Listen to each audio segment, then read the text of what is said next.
Presented by Bharosa Music World Chandigarh।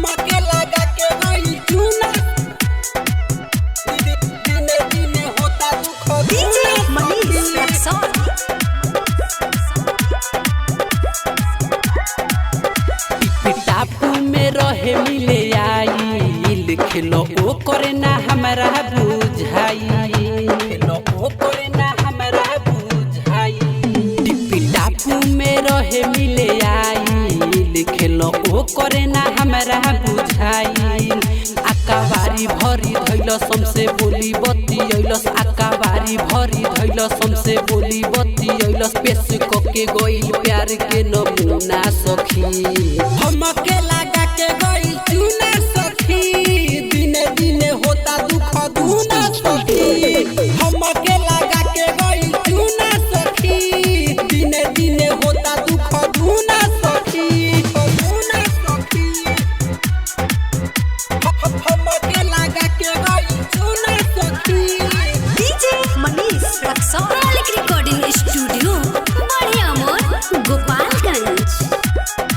सभे चाहताटे जानल सच्चाई लागता लाज हम कैसे बताई राज के बात हम कैसे छुपाई घर जाते हमसे पूछिन माई घर जाते हमसे पूछिन माई सभे चाहताटे जानल सच्चाई लागता लाज हम कैसे बताई राज के बात हम कैसे छुपाई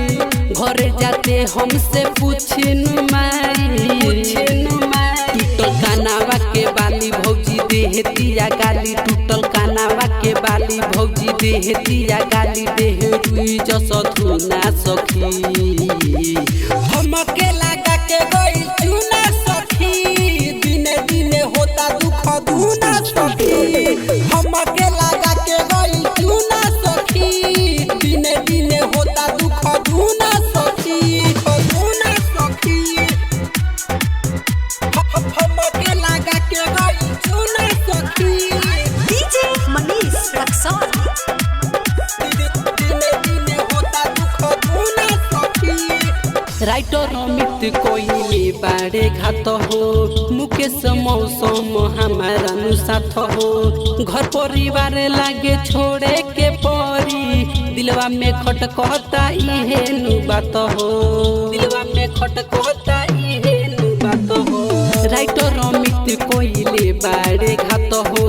मुकेश मौसम हमारा नु साथ हो घर परिवार लागे छोड़े के परी दिलवा में खटकता इहे नु बात हो मन करे मरी जाई किनी माहुर हम खाई मन करे मरी जाई किनी माहुर हम खाई दुख दिहले बामुना सखी हमके